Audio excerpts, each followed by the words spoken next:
Hello bachcho, let's read this given question. So the given question says that a coil of inductance 0.50 Henry and the resistance 100 ohm is connected to a 240 volt 50 Hz AC supply. What is the maximum current in the coil? तो देखिए बच्चों, question में हमें क्या बोला गया है कि हमारे पास एक कॉइल है जिसका इंडक्टेंस 0.5 हेनरी है और रेजिस्टेंस भी है जिसकी वैल्यू 100 ओम्स दी हुई है।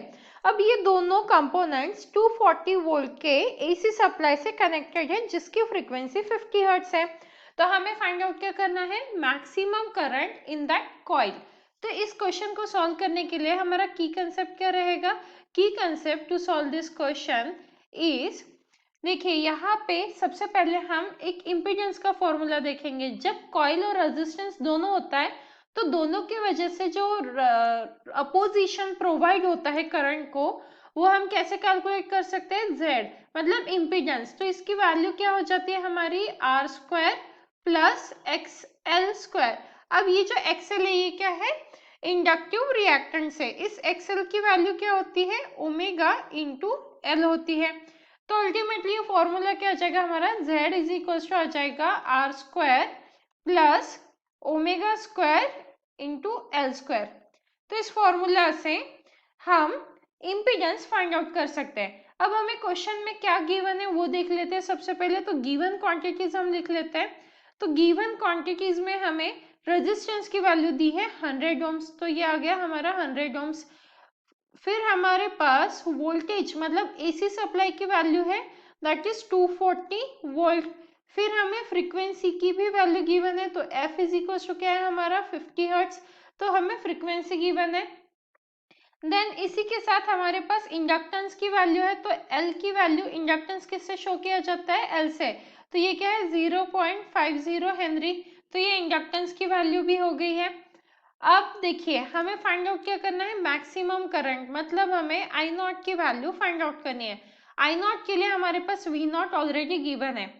इफ अगर हम इम्पीडेंस फाइंड आउट कर ले तो हमें पता है करंट क्या होता है हमारा? Current is equals to voltage by resistance. तो यहाँ पे आ जाएगा हमारा इम्पीडेंस। तो ये फॉर्मूला क्या हो जाएगा? V naught divided by under root of R square plus omega square into L square. अब हम वैल्यू सब्स्टिट्यूट कर देते हैं। वी नॉट की वैल्यू क्या है? 240 है। डिवाइडेड बाय क्या आ जाएगा हमारा? अंडर रूट ऑफ आर का स्क्वायर क्या हो जाएगा? मतलब ये 100 का स्क्वायर प्लस ओमेगा की वैल्यू हमें कैलकुलेट करनी है। ओमेगा मतलब हम किससे रिप्लेस कर सकते हैं?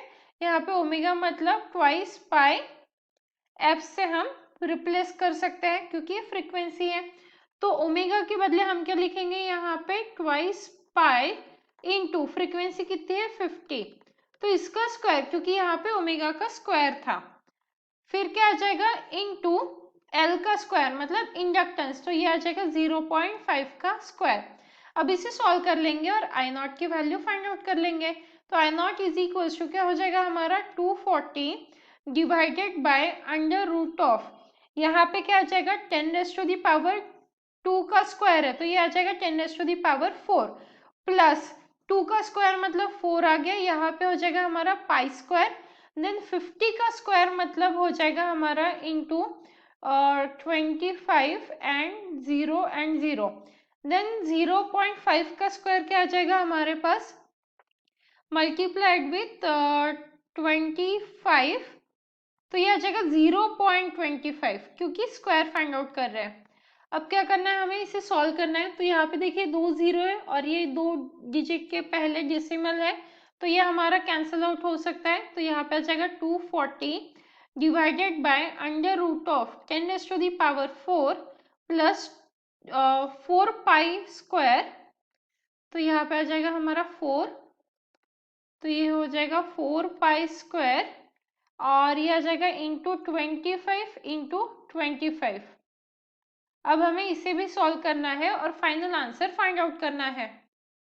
तो यहाँ पे क्या आ जाएगा हमारे पास? I naught is equals to 240 divided by क्या हो जाएगा? ये under root of 10 raise to the power 4 plus यहाँ पे क्या आ जाएगा? इन सब का कैलकुलेशन करेंगे तो आ जाएगा हमारे पास 24649। अब यहाँ पे 10⁻⁴ है और प्लस में 24649 है, तो इसे हम कैलकुलेट कर लेंगे तो क्या मिलेगा हमें 240 divided by under root of, यहाँ पे आ जाएगा हमारा 34649। अब हमें इसे कैलकुलेट करना होगा तो 240 डिवाइडेड बाय, हम पहले सबसे पहले स्क्वायर रूट फाइंड आउट कर लेते हैं 34649 का, तो ये आ जाएगा अराउंड, ये हो गया 240 और डिवाइडेड बाय ये आ जाएगा अराउंड 186.14। अब हमें क्या करना है, सिंपल सा डिवीजन करना है, तो क्या होगा हमारा 240 डिवाइडेड बाय 186.14। तो अगर हम इसे कैलकुलेट करते हैं तो हमारा आंसर नियर अबाउट किसके इक्वल आ जाएगा, 1.2 के इक्वल आ जाएगा।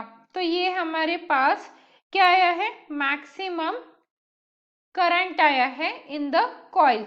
तो 1.2 ampere is the final answer for the given question. Hope you understood it well. Best of luck.